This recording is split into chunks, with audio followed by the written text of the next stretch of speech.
Below street पर लालटेन। ब्रिम्बल शहर की सबसे पुरानी सड़क पर एक अकेली गैस लालटेन खड़ी थी, जिसके बारे में सभी का मानना था कि उसका काम बहुत पहले ही खत्म हो चुका है।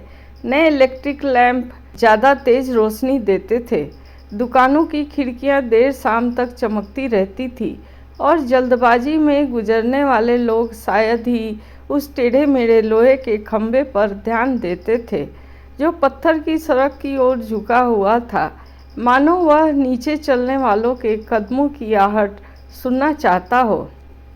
सिर्फ मिस्टर एडविन बेल ही हर रात उस पर ध्यान देते थे। मिस्टर बेल एक घड़ीसाज थे जिनका चश्मा हमेशा उनकी नाक से नीचे खिसकता रहता था और उनके कोट पर इतने पैच लगे थे कि लगता था जैसे वह सिर्फ उम्मीद के सहारे सिला हुआ हो। काम धंधा कम हो गया था, अब बहुत कम लोग पुरानी घड़ियां ठीक करवाते थे। वे नई घड़ियां लेना पसंद करते थे जिन्हें भूले हुए वादों की तरह आसानी से बदला जा सके। फिर भी हर शाम अपनी छोटी सी दुकान बंद करने के बाद मिस्टर बेल उस पुरानी लालटेन के नीचे रुकते और अपनी टोपी उतारकर सम्मान दिखाते। अभी भी चमक रही है, वे धीरे से कहते। सर्दियों की एक कड़ाके की ठंड वाली शाम उन्हें उसके नीचे एक छोटी सी बच्ची बैठी हुई मिली। उसके जूते ठंड के हिसाब से बहुत पतले थे और उसने एक टोकरी पकड़ रखी थी जिसमें बिना बिके हुए फूल थे जिनकी पंखुड़ियां मुरझाने लगी थी। आज कोई किस्मत नहीं चमकी? मिस्टर बेल ने प्यार से पूछा।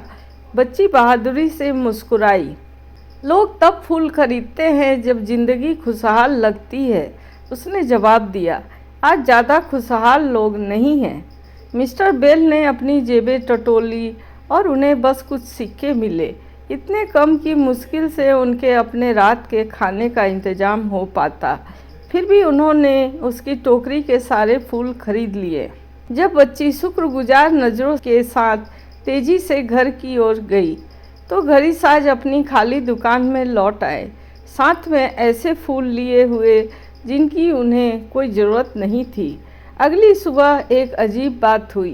दुकान के पास से गुजरने वाले लोग धूल भरी खिड़की में सजे चमकीले फूलों को देखने के लिए रुकने लगे। वे अंदर आए, पहले फूलों के बारे में पूछने के लिए और फिर चुपचाप टिक टिक करती पुरानी घड़ियों की कतारों को देखने के लिए। एक ग्राहक मरम्मत के लिए पुरानी पॉकेट वॉच लाया, दूसरी महिला अपने दादाजी की घड़ी लेकर लौटी। जल्द ही छोटी सी वर्कशॉप एक बार फिर गियर्स, स्प्रिंग और सब्र से काम करने वाले हाथों की सुकून भरी आवाज़ों से गूंज उठी।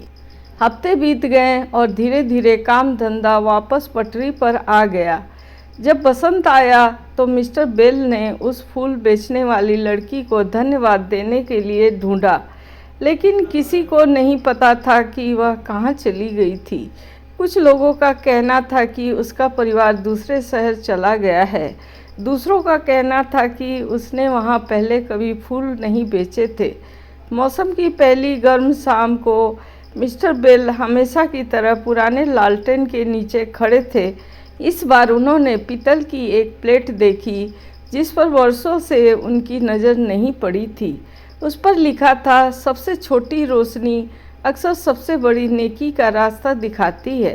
वे मुस्कुराए, अपनी टोपी छुई और उसकी हल्की रोशनी में घर की ओर चल पड़े, क्योंकि ऐसी दुनिया में जो हमेशा तेज़ रोशनी की ओर भाग रही है, अक्सर सबसे पुरानी नेकी ही जो बिना किसी उम्मीद के चुपचाप की जाती है, सबसे अंधेरी गलियों को रोशन करती रहती है।